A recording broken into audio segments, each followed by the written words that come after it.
जय हिंद दोस्तों, आप सबका आज के एडिटोरियल के वीडियो में बहुत ज़्यादा स्वागत है।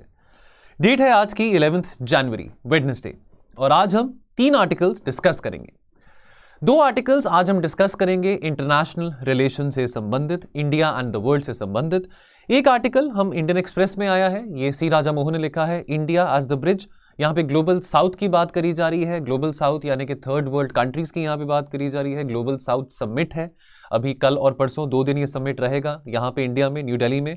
तो क्या क्या की टेक अवेज हैं as far as the significance of global south for India is concerned in the 21st century. Then एक और आर्टिकल हिंदू में आया है।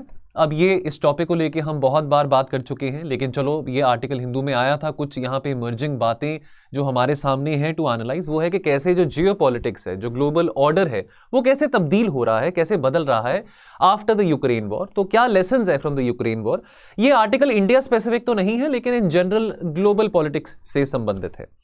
और एक आर्टिकल यहाँ पे हम बात करेंगे, ये आर्टिकल क्लाइमेट चेंज से संबंधित है। यहाँ पे ओजोन डिप्लीशन की बात करेंगे। यहाँ पे जो आर्टिकल मेंशन था वो गलत मेंशन है, वो आपको पीडीएफ में सही आर्टिकल मिल जाएगा। चलिए आगे बढ़ने से पहले मैं आपको बताना चाहता हूं हमारे संभव प्रीलिम्स लाइव क्रैश कोर्स के बारे। तो दोस्तों, यदि आप जुड़ना चाहते हैं हमारे क्रैश कोर्स में, यदि आप अपने स्टैटिक और करंट अफेयर्स दोनों को रिवाइज करना चाहते हैं प्रीलिम्स 2023 से पहले, तो आप इस कोर्स में जुड़ सकते हैं। इस कोर्स के बारे और इन्फॉर्मेशन ले सकते हैं हमारे टोल फ्री नंबर पे कॉल करके। ये कोर्स 28 नवंबर 2022 को शुरू हुआ था और ये 30 अप्रैल 2023 तक चलेगा। 28 मई 2023 को आपका प्रीलिम्स है, तो उससे पहले आप इस कोर्स में आ सकते हैं। यहाँ पे साथ के साथ आपके साथ 4000 से ज्यादा क्वेश्चंस प्रैक्टिस भी किए जाएंगे, यानी कि आपको मौका मिलेगा हमारी टेस्ट सीरीज के क्वेश्चंस को सॉल्व करने का, प्रैक्टिस करने का। As we all know that practice makes the man perfect. So इस कोर्स के बारे में इंफॉर्मेशन लेने के लिए कॉल करें इस टोल फ्री नंबर पे। चलिए, India the bridge written by C Raja Mohan. तो भारत होस्ट कर रहा है the voice of global south summit जनवरी 12-13 को, जैसे आपको मैंने बताया था। 120 देशों के लीडर्स हैं जो कि इस समिट में पार्टिसिपेट करेंगे। थीम जो है इस समिट का वो क्या है? Unity of voice and unity of purpose. अब ये समिट उस वक्त आ रहा है जब भारत के पास लीडरशिप है G20 की। भारत ये मौका यूटिलाइज करना चाहता है कि ऐसे इश्यूज के ऊपर वो इंगेज कर सके डेवलपिंग कंट्रीज के साथ, यानी कि थर्ड वर्ल्ड कंट्रीज के साथ, जिनको हम ग्लोबल साउथ कहते हैं, ताकि उनके जो कॉजेज हैं, उनके जो कंसर्न्स हैं, उनको वो सुन सके और वो अप्रोप्रिएटली इंटरनेशनल फोरम्स पे उन इश्यूज को उठा सके। अब सवाल यहां पे ये आता है कि क्या भारत फिर से नॉन अलाइंड मूवमेंट यानी कि नॉन अलाइंड एरा में जाना चाहता है? याद करें 1960s में नॉन अलाइंड मूवमेंट जो नेहरू जी ने शुरू करी थी, that talked about the solidarity of the third world countries, the solidarity of the global south. लेकिन यहां पे सी राजा मोहन कहते हैं कि नहीं, ये जो समिट है that is not a simple return of the past. अभी 21वीं सदी के ग्लोबल साउथ में और 20वीं सदी के ग्लोबल साउथ में जमीन आसमान का फर्क है। जहां पे हम ग्लोबल साउथ की बात करते हैं ना, आपको ये बात पता हो, जैसे साउथ एशिया है, साउथ ईस्ट एशिया है, अफ्रीकन कॉन्टिनेंट है, लैटिन अमेरिका यानी कि साउथ अमेरिकन कॉन्टिनेंट है, ये रिप्रेजेंट करता है global south, the third world countries. तो जो कॉन्टेक्स्ट है और जो कंसर्न्स हैं, जो चुनौतियां हैं, जो अवसर हैं 21वीं सदी में और 20वीं सदी में, वो डिफर कर रहे हैं फॉर द ग्लोबल साउथ। अब भारत की जो पोजीशन है या भारत का जो संबंध है ग्लोबल साउथ के साथ, वो भी बदल चुका है पिछले कुछ 50-55 सालों में। On the face of it, though the global south is nothing but a reincarnation of the third world framework, लेकिन आज के टाइम पे जो डिवाइड है बिटवीन द ग्लोबल नॉर्थ की जब मैं बात कर रहा हूं तो मैं नॉर्थ अमेरिका की बात कर रहा हूं, मैं यूरोप की बात कर रहा हूं, तो जो डिवाइड है between the north and south वो भी बहुत कम हो चुका है। आज के टाइम पे जो ग्लोबल नॉर्थ है, अब ये डिबेट नहीं आती है कि कौन कैपिटलिस्ट है, कौन कम्युनिस्ट है, वो सब बातें मैटर नहीं करती हैं। हम एक लिबरलाइज्ड इकोनॉमी में रहते हैं। Liberalisation is the new trend, globalisation is the new trend. तो जो लाइंस हैं, जो डिफरेंसेस हैं बिटवीन नॉर्थ एंड साउथ, वो थोड़े अब कम हो चुके हैं। आज के टाइम पे नॉर्थ जो है, अमेरिका, यूरोप, ये कहीं गुना ज्यादा डिपेंडेंट है डेवलपिंग कंट्रीज के ऊपर। शायद इतना हम इन विकसित देशों के ऊपर नहीं डिपेंडेंट जितना ये विकसित देश हम जैसे डेवलपिंग कंट्रीज के ऊपर डिपेंडेंट है। अब यूएसएसआर के बाद, डिसइंटीग्रेशन ऑफ यूएसएसआर के बाद जियोपॉलिटिकल ऑर्डर बदला पिछले 30 सालों में, और उसके बाद अब जो एक मेजर इवेंट हुआ है यूक्रेन की वॉर का, उसके कारण भी जो ग्लोबल ऑर्डर है वो काफी तब्दील हो चुका है। अब ये जो आइडिया है first world, second world, third world का, फर्स्ट वर्ल्ड में कौन था? यूरोप था, वेस्टर्न यूरोप था, नॉर्थ अमेरिका था।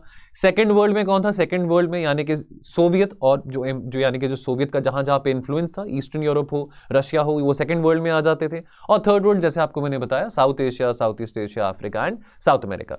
अब ये जो आइडिया है फर्स्ट, सेकंड, थर्ड वर्ल्ड का, ये खत्म हो चुका है after the disintegration of USSR.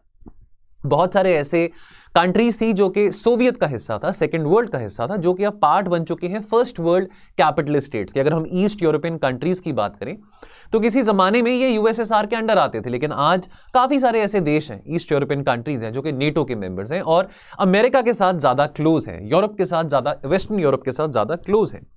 अब चाइना की ही बात कर लें, कहने को तो चाइना भी ग्लोबल साउथ में ही आता था, लेकिन चाइना आज के टाइम पे अपने आप को फिर भी डेवलपिंग कंट्री कहता है, बट सेकंड लार्जेस्ट इकोनॉमी है।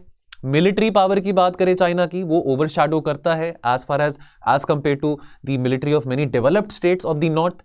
और एक जमाना था जब माओ जेडोंग ने स्टालिन के सामने हाथ जोड़े थे, स्टालिन जो कि रूलर थे रशिया के, यूएसएसआर के, कि हमारी मदद करें, हमको इकोनॉमिक एंड मिलिट्री असिस्टेंस दें। लेकिन आज चाइना की इकोनॉमी और चाइना की मिलिट्री रशिया से भी कहीं गुना ज्यादा बड़ी है, कहीं गुना ज्यादा एडवांस्ड है। और ये जो सीनो और रशिया पार्टनरशिप है, पार्टनरशिप विदाउट लिमिट्स, इसमें डोमिनेंट प्लेयर कौन है? चाइना है।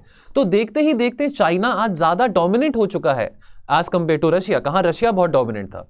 फिर हम साउथ कोरिया की बात करें, टाइगर इकोनॉमीज है, सिंगापुर की बात करें, आज के टाइम पे कहने को तो ये भी ग्लोबल साउथ में आते हैं, साउथ ईस्ट एशिया में आते हैं, लेकिन आज ये कंधे से कंधा मिलाते हैं अमीर देशों के साथ। इनकी जीडीपी देखिए, पर कैपिटा इनकम देखिए, क्या आप इसको कंपेयर कर सकते हैं विद द डेवलपिंग कंट्री? ये तो this is almost comparable with the developed nation. तो यानी कि बदल चुका है, माहौल बदल चुका है। Global south, third world countries, ये कैपिटलिज्म, कम्युनिज्म, सोशलिज्म, ये बातें अब नहीं मैटर करती हैं, ठीक है। और with in the global south भी इकोनॉमिक डोमेन तक डिफरेंशिएशन नहीं है, पॉलिटिकल आइडियाज में भी काफी डिफरेंशिएशन है। अब हम देखते हैं आइडिया तो क्या था 1960s में। 1960s में नेहरू जी का आइडिया था कि ग्लोबल साउथ को ना एक होमोजेनस ब्लॉक की तरह दर्शाना है। लेकिन अब हम देख सकते हैं कि साउथ एशिया में ही कितनी कन्फ्लिक्ट्स हैं। भारत पाकिस्तान की बात करें, भारत चाइना की बात हो, भारत नेपाल की बात हो, ठीक है, पाकिस्तान बांग्लादेश की बात हो, तो कहीं ना कहीं वो होमोजेनिटी तो नहीं आ पाई। ग्लोबल साउथ में हेट्रोजेनिटी आ चुकी है, पॉलिटिकल आइडियल्स बहुत डिफर करते हैं, ठीक है, कॉन्फ्लिक्ट्स बढ़ रहे हैं। बेशक दो देश डेवलपिंग हो सकते हैं, ग्लोबल साउथ में हो सकते हैं, लेकिन आपस में झगड़ा भी बढ़ रहा है।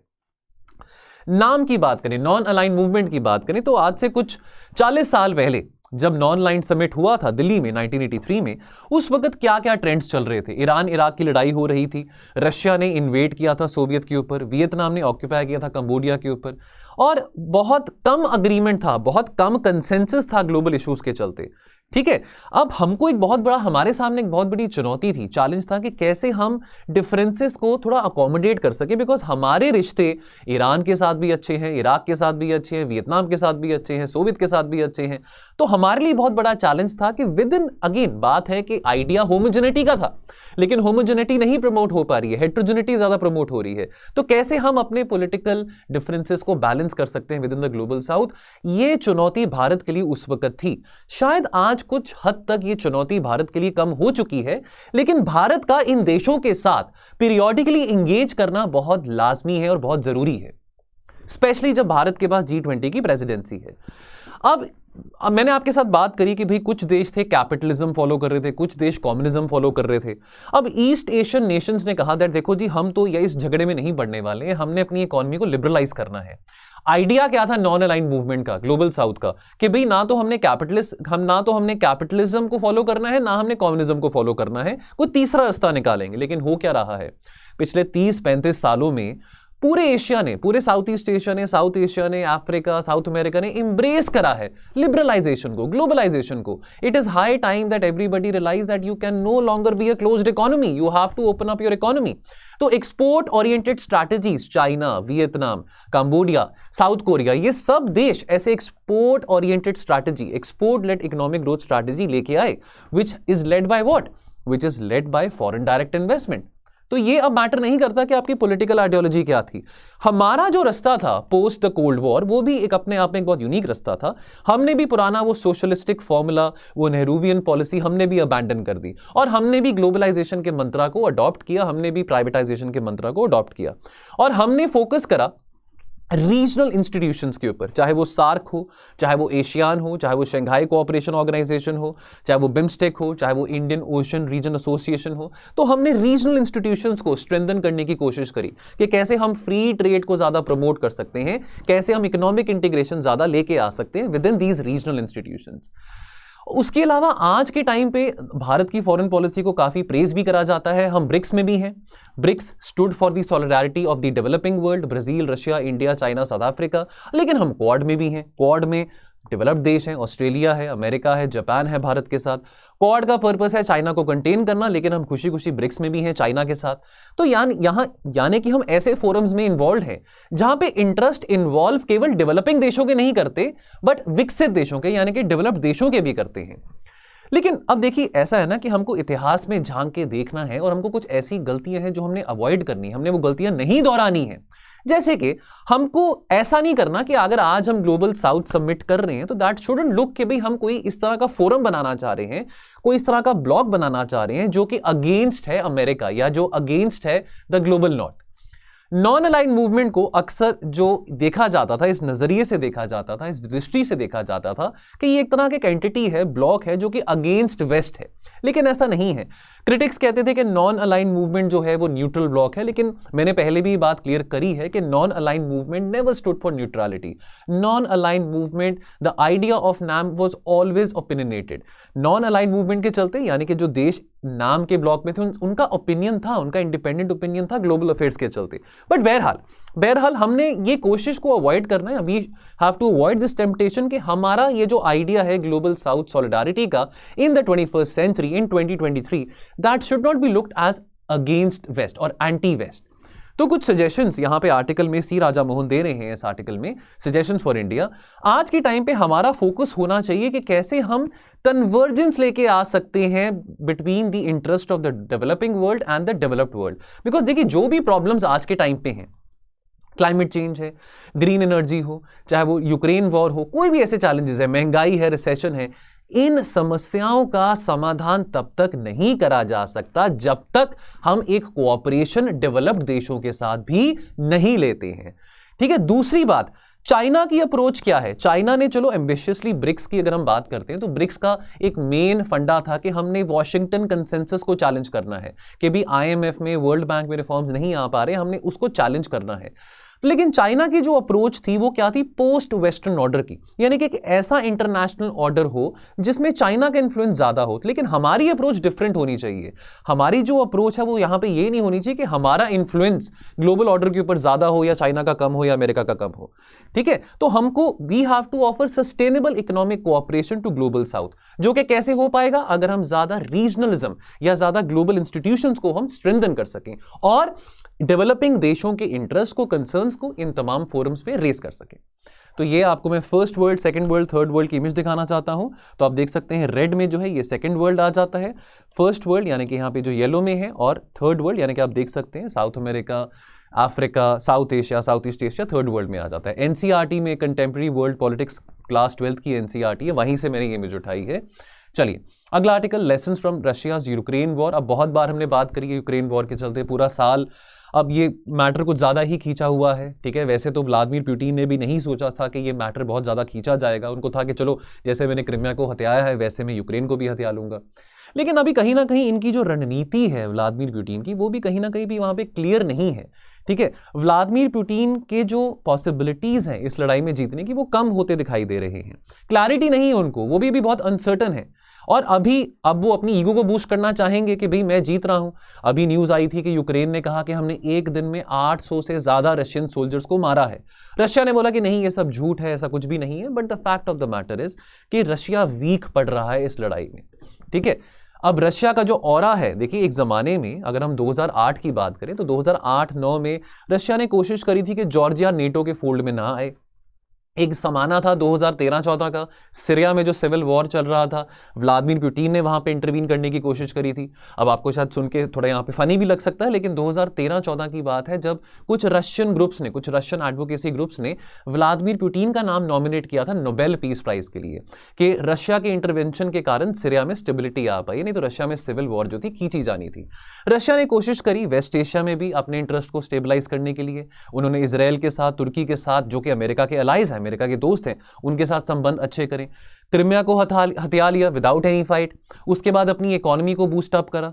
ठीक है, रशिया ने इस बात का फायदा भी उठाया कि 2014 से लेकर 2019 के बीच में ऑयल प्राइसेस कम थे। यूरोपियन इकोनॉमी को बिल्कुल मजबूर कर दिया, डिपेंडेंट कर दिया रशिया के ऊपर as far as the natural gas is concern. लेकिन आज ये जो ऑरा है रशिया का, ये थोड़ा डिम होता दिखाई दे रहा है कि आज के टाइम पे रशिया स्ट्रगल कर रहा है यूक्रेन में। अब एक न्यू वर्ल्ड की जहां पे बात आती है, देखिए अब ऐसा है कि अब इतिहास गवाह है। देखिए यूनिपोलैरिटी का मूवमेंट बहुत सारे देश एंजॉय कर चुके हैं। अगर हम बर्तानिया की बात करें, ग्रेट ब्रिटेन की बात करें, 200-250 साल ग्रेट ब्रिटेन भी एक हेजेमन बना रहा था। फिर अगर हम अमेरिका की बात करें, 1991 के बाद अमेरिका ने भी यूनिपोलर मूवमेंट एंजॉय करा था। लेकिन ज्यादा टाइम के लिए कोई भी देश ये यूनिपोलर मूवमेंट या हेजेमनी वाला मूवमेंट एंजॉय नहीं कर सकता। स्टेबिलिटी कब आती है? जब बहुत सारे देश हो, बहुत सारे मल्टीपल पावर सेंटर्स हो, चेक्स एंड बैलेंसेस की बात आती है। ग्लोबल पॉलिटिक्स बड़ी अच्छी लाइन है, इतिहास गवाह है, global politics has been dominated by multiple pillars. तो अमेरिका ने वो अपना शिखर जो है वो एंजॉय करा, ठीक है। लेकिन अब अमेरिका का वो जो डिप है यूनिपोलैरिटी का कब आना शुरू होता है? 2008 के ग्लोबल फाइनेंशियल क्राइसिस के बाद। और कहीं ना कहीं अमेरिका भी इस बात को स्वीकार कर चुका है कि जो आज के टाइम पे जो ग्लोबल ऑर्डर है वो यूनिपोलर नहीं है। अमेरिका की जो इन्वॉल्वमेंट रही थी, चाहे वो हम नॉर्थ अफ्रीका में बात करें, वेस्ट एशिया में बात करें, नतीजे कुछ वैसे नहीं थे जैसे अमेरिका ने उम्मीद लगाई हुई थी। अमेरिका अननेसेसरली स्टक रहा अफगानिस्तान में। 20 साल के लिए आप अफगानिस्तान में स्टक थे। आपने 2003 में इतनी महंगी लड़ाई इन्वेड करी, कह के कि सद्दाम हुसैन के पास वेपन्स ऑफ मास डिस्ट्रक्शन है, जो कि नहीं पाए गए थे। और 20 साल के बाद आपने अफगानिस्तान से अपने आप को विड्रॉ किया, इराक से विड्रॉ किया। क्या इससे आपको मिला? इसका नतीजा क्या था? आपने ईरान को और डिफाइंट बना दिया, ठीक है। आपने रशिया को और अग्रेसिव बना दिया, आपने चाइना को और पावरफुल बना दिया, बिकॉज ये देश भी इन्वॉल्व थे इस रीजन में इनडायरेक्टली। नाउ अब यहां पे जो रियलिस्ट हैं वो क्या कहते हैं कि भी यूनिपोलैरिटी, देखिए कुछ समय आता है, ब्रीफ पीरियड ऑफ हेजेमनी आता है, यूनिलेटरल हायरार्की आता है, उसके बाद दुनिया किस में तब्दील हो जाती है? अनार्की में, यानी कि केओस में, बिल्कुल हंगामा मचा हुआ है। तो अगर आप पॉलिटिकल साइंस के स्टूडेंट हैं तो आप अनार्की का मतलब समझेंगे कि एसेंशियल अनार्की का मतलब क्या होता है। लेमैन टर्म्स में अगर मैं बात करूं, अनार्की यानी कि केओस, यानी कि हंगामा, यानी कि शोर शराबा, जहां पे सारे के सारे देश कोशिश कर रहे हैं, लड़ रहे हैं एक दूसरे के साथ कि कैसे वो अपनी पावर को मैक्सिमाइज कर सकें। ये तो अभी क्लियर नहीं है कि किस तरह का ऑर्डर रिप्लेस करेगा, किस तरह का नया ऑर्डर इमर्ज करेगा इस लड़ाई के बाद, कैसा ऑर्डर रिप्लेस करेगा अमेरिकन यूनिलेटरलिज्म को। लेकिन अमेरिका इस बात को स्वीकार जरूर कर चुका है कि भाई अभी आज के टाइम पे हम इकलौते हेजेमन नहीं हैं। अमेरिका ने बड़ी कोशिश रखी नेटो को फोल्ड में करने के लिए, नेटो को बांधने के लिए। America has taken a lot of pains to keep this western alliance of NATO together. In fact अभी America like minded coalition of democracies की बात कर रहा है। क्वाड हो, ऑकस हो, वेस्ट एशियन क्वाड यानी कि I2U2 की बात करें, अमेरिका क्या कह रहा है कि भी इस तरह के हम कोलिशंस बना के, इस तरह के लाइक माइंडेड डेमोक्रेसीज के कोलिशन बना के हम रूल्स बेस्ड ऑर्डर को अपहोल्ड कर सकते हैं। Now, what is rules-based order? Rules-based order is nothing but American-centric world order, American vision of the geopolitics. That is what rules-based order is. अब America का कहना है कि rules-based order को चैलेंज है, खतरा है रशिया और चाइना से, ठीक है। एट द सेम टाइम लेकिन अमेरिका भी देखिए कितना स्मार्ट है, वो डायरेक्टली इस लड़ाई में इन्वॉल्व नहीं हो रहा। चाहता तो वो हो सकता था।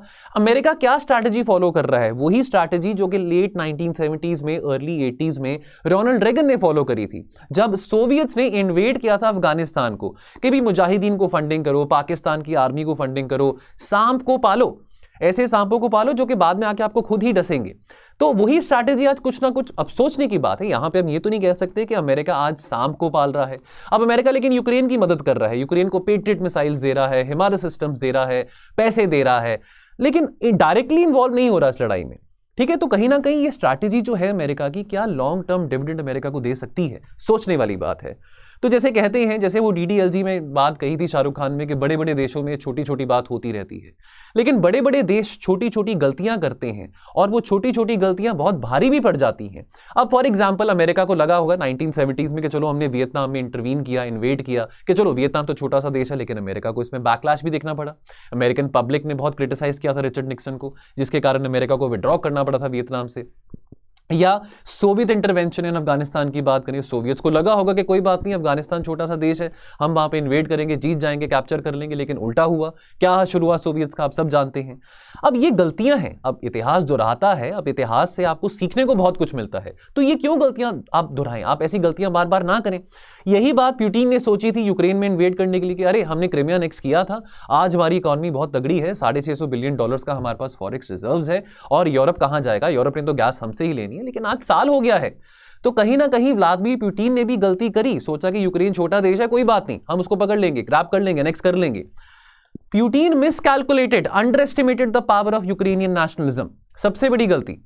ठीक है, यूक्रेन को क्या करना था, यूक्रेन को यह करना था कि कुछ इनिशियल जो चैलेंज था रशिया की तरफ से उसको सर्वाइव कर ले। बाद में तो क्या हुआ, बाद में तो वेस्ट जो था, अमेरिका जो था, वो खुलेआम सपोर्ट कर रहा था यूक्रेन को अपने पैसे के साथ, वेपन्स के साथ। वेपन्स आने शुरू हो गए, ठीक है, हथियार आने शुरू हो गए, पैसे आने शुरू हो गए यूक्रेन के पास। नहीं तो थ्योरेटिकली तो ये लड़ाई इतनी लंबी नहीं जानी थी। थ्योरेटिकली तो ऑन पेपर तो ये ऐसा था कि भी जैसे कि इंडिया वर्सेस कीनिया का क्रिकेट मैच है ना, लेकिन अब ये बहुत लंबा खींचा गया काम। चाइना के लिए क्या यहां पे की टेक अवे है। अब हर बात में जियोपॉलिटिक्स में आप कहेंगे चाइना आ ही जाता है, ग्लोबल वर्ल्ड ऑर्डर में चाइना सेंट्रिक विजन भी समझना बहुत ज्यादा जरूरी है।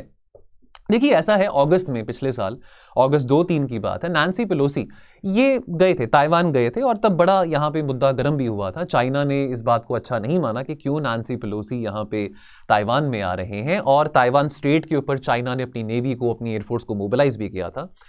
अभी तक समझ नहीं आया कि अमेरिका की स्ट्रैटेजी है क्या as far as Taiwan is concern. China कहता है भी वन चाइना पॉलिसी है कि भी अगर आप ताइवान को इंडिपेंडेंट देश स्वीकार करते हैं तो भी आप हमारे साथ हमारे डिप्लोमेटिक संबंध नहीं रहेंगे।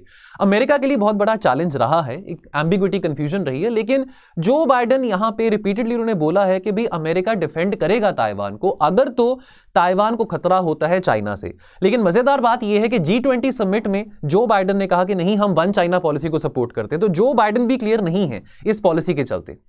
अब यहां पे एक आर्ग्यूमेंट आता है कि देखिए अगर तो रशिया जीतता है यूक्रेन में तो डेफिनेटली चाइना को इससे बहुत शेयर मिलेगा और चाइना शायद ताइवान के ऊपर भी इन्वेड कर सकता है। लेकिन अगर रशिया हारता है इस लड़ाई में तो शायद चाइना कमजोर हो सकता है, तो चाइना का जो रिजॉल्व है ताइवान को इन्वेड करने का वो चांसेस कम हो सकते हैं। ऑन द फ्लिप साइड हो क्या रहा है, ये यूक्रेन की लड़ाई में और जो अमेरिका का जो परस्यूट है अलॉन्ग विद वेस्टर्न यूरोप कि कैसे रशिया को पनिश करा जा सकता है सैंक्शंस लगा के यूक्रेन को मदद करके, इसके चलते क्या हो रहा है, रशिया और ज्यादा क्लोज आ रहा है चाइना के। कोल्ड वॉर के टाइम पे अमेरिका ने फायदा उठाया था अब as far as the differences between Soviet and China is concern.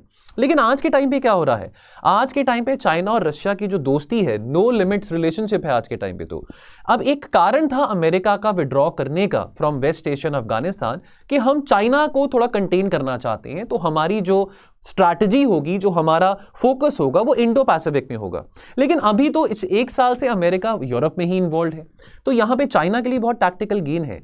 America को यह बात समझनी जरूरी है कि 21वीं सदी में एक ही देश है चाइना जो कि चैलेंज कर सकता है American centric vision of global order को, यानी कि रूल्स बेस्ड ऑर्डर को। चाइना एक रिविजनिस्ट पावर है, एक तो स्टैटस कोइस्ट पावर होती है। स्टैटस कोइस्ट पावर कौन सी, यानी कि अमेरिका है कि भाई मैं ही ग्लोबल हेजेमन था, आज के टाइम पे भी मेरे पास ज्यादा पैसे हैं, मेरे पास ज्यादा मिलिट्री है, मेरे पास ज्यादा हथियार है, मेरी करेंसी है, मेरी करेंसी का ही सिक्का चलता है, तो वो स्टैटस कोइस्ट पावर होगी। और एक रिविजनिस्ट पावर जिसमें क्षमता है एक नई स्टैटस कोइस्ट पावर बनने की, तो वो चाइना है। तो अमेरिका को आज के टाइम पे सोचना पड़ेगा कि क्या इतने ज्यादा रिसोर्सेज, इतना सारे पैसे जो वो यूक्रेन पे बहा रहा है, क्या वो सही रहेगा in context of the challenge posed by China. ये कुछ बातें हैं इस आर्टिकल में जो सामने आई थी। बाद में लास्ट में जो आर्टिकल हम डिस्कस करेंगे, छोटा सा आर्टिकल है, इंडियन एक्सप्रेस एक्सप्लेन में आया था, ozone hole filling up now. तो अब यहाँ पे ओजोन होल की बात करी गई है। आई एम श्योर आपने एनवायरनमेंट में काफी बार ओजोन डिप्लीशन के बारे, ओजोन डिप्लीटिंग सब्सटेंसेस के बारे पढ़ा होगा। अब ओजोन होल ये बहुत बड़ा खतरा माना जाता था ह्यूमैनिटी को। यहाँ पे न्यूज़ आई है, यहाँ पे एक साइंटिफिक असेसमेंट, यहाँ पे एक यूएन रिपोर्ट आई है कि जो ओजोन होल है वो कंप्लीटली रिपेयर हो जाएगा 2066 तक, लेकिन it is only the ozone layer over Antarctica जिसको टाइम लगेगा, जिस होल को कवर अप होने में टाइम लगेगा, लेकिन rest of the world ozone layer जो है that is expected to be back, जो वो थी ओजोन लेयर जो थी before 1980, and that will be by 2040 itself. तो ये report UN backed scientific panel के द्वारा आई थी। तो बहुत बड़ा श्रेय यहां पे जाता है 1989 के मॉन्ट्रियल प्रोटोकॉल को। जी हां, मॉन्ट्रियल प्रोटोकॉल की जहां पे बात आती है तो आपने जरूर एनवायरमेंट में पढ़ा होगा कि वहां पे phasing out of ozone depleting substances की बात आती है, क्लोरोफ्लोरोकार्बन्स की बात आती है। अब ये असेसमेंट जो ये यूएन की जो रिपोर्ट आई है, इस असेसमेंट रिपोर्ट का ये कहना है कि 99% जो कि सब्सटेंसेस बैन करे गए थे मॉन्ट्रियल प्रोटोकॉल के चलते, अब वो कंप्लीटली इलिमिनेट हो चुके हैं फ्रॉम यूज। क्लोरोफ्लोरोकार्बन्स की बात हो रही है। ये प्रोसेस स्लो जरूर था, लेकिन इस प्रोसेस के जरिए, अब 1989 का ये कन्वेंशन था, आज 2023 है, लेकिन ये पिछले कुछ 34-35 सालों में रिकवरी ओजोन लेयर की जरूर हुई है और आने वाले समय में ओजोन लेयर की पूरी कंप्लीट रिकवरी भी हो जाएगी। जो डिप्लीशन है ओजोन लेयर का, ये पहली बार रिपोर्ट करा गया था लेट 1970s में, और ये सबसे बड़ा एनवायरमेंटल थ्रेट माना जाता था before even talks about climate change started happening. अब ओजोन की बात करें, ओजोन यानी कि O3, ओजोन स्ट्रेटोस्फेयर में भी पाया जाता है, ओजोन ट्रोपोस्फेयर में भी पाया जाता है as a greenhouse gas, जैसे आप जानते हैं। अब ये मेनली अपर स्ट्रेटोस्फेयर में होता है। अपर स्ट्रेटोस्फेयर यानी कि the region between 10 kilometre 50 kilometres from the earth surface. ये बहुत ज़रूरी है, क्रिटिकल है for the planetary life. Because why? Because ozone layer के चलते ये ऑब्जॉर्ब करता है हार्मफुल यूवी रेस, कि वो हमारे सर्फेस में, अर्थ सर्फेस में एंटर ना कर सके। हार्मफुल यूवी रेस कहाँ से आते हैं? सन से आते हैं। जो यूवी रेज हैं वो एक कारण बनते हैं, अल्ट्रा वॉयलेट रेस कारण बनते हैं। स्किन कैंसर के चलते आंखों में प्रॉब्लम हो सकती है, ठीक है, जानवरों को डिफॉर्मिटीज हो सकती है, इंसानों को बीमारियां हो सकती है। यूवी रेस की बात हो रही है तो यूवीए और यूवीबी रेस जो हैं ये आते हैं, ये अब्जॉर्ब होते हैं, लेकिन ये डिफर करते हैं, और कैसे ये स्किन को इंपैक्ट करते हैं, कैसे ये हार्म करते हैं, इसमें भी डिफरेंस आ जाता है।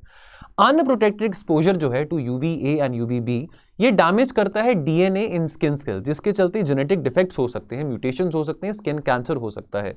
यूवी रेस जो है वो आंखों को भी डैमेज प्रोवाइड कर सकते हैं।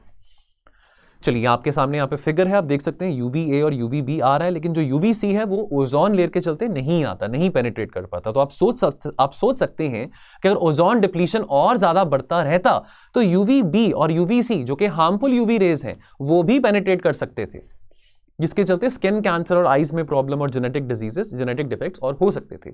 अब जहां पे ओजोन डिप्लीशन की बात आती है ना, तो प्रॉब्लम ये नहीं कि ओजोन गायब हो गया है। एक्चुअल में टेक्निकली बात क्या है, रिडक्शन पाया जाता है in the concentration, in the मात्रा ऑफ द ओजोन मॉलिक्यूल्स यहां पे, ठीक है। नॉर्मल स्टेट में भी ओजोन जो है ये प्रेजेंट है एक्सट्रीमली लो कंसंट्रेशंस में इन द स्ट्रेटोस्फेयर। तो 1980s में, जैसे आपको मैंने बताया कि ये चीज, ये फिनोमेना लेट 1970s में रिपोर्ट होना शुरू हुआ था, तो वैज्ञानिकों ने इस पैटर्न को नोटिस करना शुरू करा। उन्होंने ये पाया कि जो ड्रॉप है ओजोन डिप्लीशन की जहां पे बात आती है, ये ज्यादा जो ओजोन होल था वो कहां बड़ा हो रहा था, साउथ पोल के ऊपर, अंटार्कटिका के ऊपर। लेकिन उसके कई सारे कारण थे, वहां पे अंटार्कटिका का टेम्परेचर हो, विंड प्रेशर हो, स्पीड हो, तो ये सब चीजें वहां पे कारण बनी, जिसके कारण जो अंटार्कटिका के ऊपर जो ओजोन होल था वो ज्यादा वाइड हो रहा था, ज्यादा डीप हो रहा था। चीफ कल्प्रिट क्या है? चीफ कल्प्रिट कुछ ऐसे इंडस्ट्रियल पदार्थ हैं, जैसे कि हम क्लोरीन की बात करें, ब्रोमीन, फ्लोरीन की बात हो, क्लोरोफ्लोरोकार्बन्स की बात आती है, जिसको यूज किस में किया जाता है? फर्नीचर इंडस्ट्रीज में, पेंट्स में, रेफ्रिजरेशन में, एयर कंडीशनिंग में, इन इंडस्ट्रीज में यूज किया जाता है। अब इलिमिनेशन जो है ओजोन डिप्लीटिंग सब्सटेंसेस का, इसका एक बहुत बड़ा जो प्रभाव रहा है वो हमारी जो क्लाइमेट चेंज के खिलाफ लड़ाई रही है उसके, बिकॉज क्यों? बिकॉज ये जो ओजोन डिप्लीटिंग सब्सटेंसेस हैं, इनका जो ग्लोबल वार्मिंग पोटेंशियल है वो कार्बन डाइऑक्साइड से भी कहीं गुना ज्यादा है। यानी कि वातावरण में क्लोरोफ्लोरोकार्बन्स हो या हाइड्रोफ्लोरोकार्बन्स हो, ये ज्यादा समय के लिए रहते हैं as compare to carbon dioxide. और यदि हम इसको फेज आउट ना करते तो शायद आज हमारा जो ग्लोबल एवरेज टेम्परेचर है वो 1 से 1.5 डिग्री सेल्सियस ज्यादा हो सकता था। अभी तो हम कोशिश कर रहे हैं ना कि by the end of this century हम जो ग्लोबल वार्मिंग है उसको थोड़ा कम कर सकें, जो एवरेज टेम्परेचर जो राइज हो रहा है उसको कम कर सकें। लेकिन सोचिए अगर ये एलिमिनेट ना करते तो कितनी बड़ी प्रॉब्लम आ सकती थी। The world would have been 0.5 to 1 degree Celsius warmer than it already is had we not phased out these industrial chemicals. फिर यहां पे बात आती है किगली अग्रीमेंट के बारे। किगली क्या है? रवांडा की राजधानी है। 2016 में किगली अग्रीमेंट साइन किया गया था, जहां पे मैंडेट ये आया कि चलो सीएफसीज को तो हमने अब रिप्लेस करके हाइड्रोफ्लोरोकार्बन्स की बात करी थी कि क्लोरोफ्लोरोकार्बन्स को फेज आउट किया जाएगा, मॉन्ट्रियल प्रोटोकॉल में 1989 में कहा गया था, और उसकी जगह हाइड्रोफ्लोरोकार्बन्स को यूज किया जाएगा। लेकिन अब हाइड्रोफ्लोरोकार्बन्स को भी फेज आउट करने की बात करी गई है, क्योंकि ये भी ग्रीन हाउस गैसेज हैं, इनका भी global warming potential carbon dioxide से कहीं गुना ज्यादा है। जो किगली अमेंडमेंट था to the Montreal protocol of 1989 that seeked to eliminate 80 to 90% of the hydrofluorocarbons जो कि अभी करंटली यूज में है बाय 2050। तो ये बहुत बड़ा प्रेसिडेंट माना जाता है फॉर क्लाइमेट एक्शन। जो सक्सेस है मॉन्ट्रियल प्रोटोकॉल का इन रिपेयरिंग दी ओजोन, ये एक बहुत बड़ा मॉडल माना जाता है, बहुत इंस्पिरेशन माना जाता है कि कैसे हम जो लड़ाई है अगेंस्ट क्लाइमेट चेंज या जो एमिशंस है ग्रीन हाउस गैसेस के चलते, कैसे उनको भी हम फेस आउट कर सकते हैं। लेकिन ये जो पैरेलल्स हैं, I mean, as far as the elimination of ODS, ozone depleting substances और greenhouse gases, ये parallels को compare करना होगा as if comparing apples and oranges. You can't compare apples and oranges. ठीक है, अब देखिए ओजोन डिप्लीटिंग सब्सटेंसेस का, ठीक है, इसके अब ये रिप्लेसेबल थे, इनका ऑल्टरनेटिव था जो कि चलो महंगा हो सकता है, लेकिन इसको स्पेसिफिक इंडस्ट्री से रिप्लेस किया गया था। ऑन दी अदर हैंड जब हम फॉसिल फ्यूल्स की बात करते हैं तो देखिए अगर हमने विकसित होना है, इकोनॉमिक एक्टिविटी बढ़ानी है, तो that will definitely lead to more carbon dioxide emissions. हमने रिन्यूएबल एनर्जी भी स्केल अप करनी है, सोलर हो, विंड हो, न्यूक्लियर हो, तो ये कहना कि उस रिन्यूएबल एनर्जी की मैन्युफैक्चरिंग में, सोलर पैनल्स बनाने में, विंड फार्म्स बनाने में कंप्लीटली बिल्कुल कार्बन डाइऑक्साइड एमिशन नहीं होगा, ये बात गलत है। कुछ ना कुछ ग्रीन हाउस गैस एमिशन जरूर होगा अगर हम इस ग्रीन एनर्जी के टुवर्ड्स ट्रांजिट भी करेंगे। चलिए, क्वेश्चन ऑफ द डे क्या बनता है? डिस्कस द एवोल्यूशन या transition of the global south from the 20th century to the 21st century.